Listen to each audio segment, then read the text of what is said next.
Hey guys, just got down to the local yard and found the 73 Cutlass.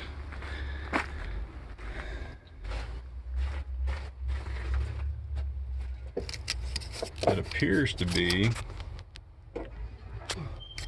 looks like a 354 barrel.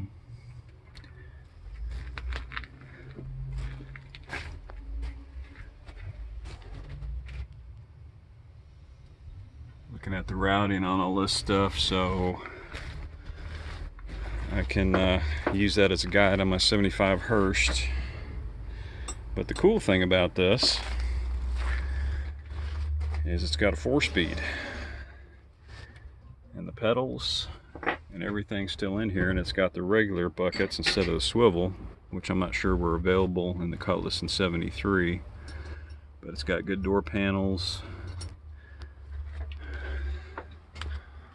The back's rotted out as always underneath a vinyl top.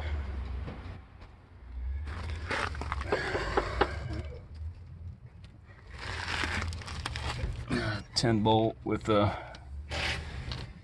obviously a BOP rear end, bolt-in axles. Does not appear to be a posi, nope. But it's got a nice fat stabilizer bar on there that I think I need. Anyways, we're here trying to get this transmission and linkage and everything out of here, and see if we can fit it on one of the other G3s that we're working on.